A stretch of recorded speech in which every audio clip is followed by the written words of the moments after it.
Pemirsa, pasangan Prabowo Gibran mengajukan mantan Wakil Menteri Hukum dan HAM Edi Hiryayech sebagai ahli sekaligus pihak terkait dalam sidang perselisihan hasil pemilihan umum PHPU di Mahkamah Konstitusi atau MK pada hari ini. Dalam kesaksiannya, Edi menyatakan masalah keabsahan pasangan Prabowo Gibran tidak dapat diperkarakan ke MK. Edi menambahkan penetapan pasangan Prabowo Gibran sebagai Capres dan Cawapres oleh Komisi Pemilihan Umum atau KPU sudah sesuai dengan putusan MK yang memiliki kekuatan yang sama dengan undang-undang. Mengenai keabsahan pasangan calon presiden wakil presiden Prabowo Subianto dan Gibran Rakabuming Raka yang juga menjadi dalil dari kuasa hukum paslon 01 dan paslon 03. Terhadap hal ini ada 4 catatan ahli.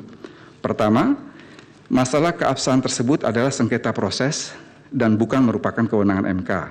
Seyogyanya ketika KPU mengeluarkan keputusan terkait pasangan calon Prabowo Subianto dan Gibran Rakabuming Raka, maka pasangan calon presiden dan wakil presiden yang berkeberatan terhadap keabsahan tersebut seharusnya mengajukan gugatan ke PT UN.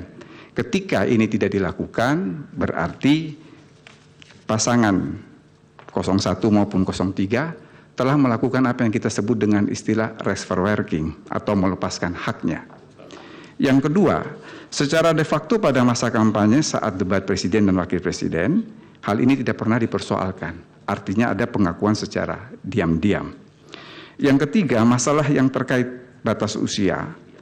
Menurut pendapat kami, KPU hanya melaksanakan putusan MK, sehingga semestinya terkait masalah batas usia ini tidak dipersoalkan kepada KPU, tetapi kepada Mahkamah Konstitusi.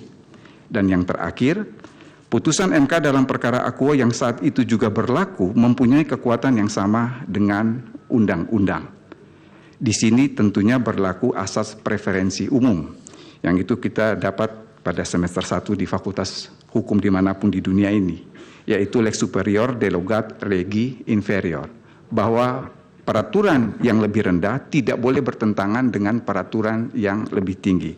Bahwa seketika pada saat suatu putusan MK itu berlaku seketika itu juga dan ada peraturan di bawahnya yang bertentangan dengan peraturan yang lebih tinggi, maka sesungguhnya sifat dari peraturan yang di bawahnya itu bukanlah vernichtbar, bukannya dapat dimintakan pembatalan, tetapi dia bersifat nichte atau batal demi hukum.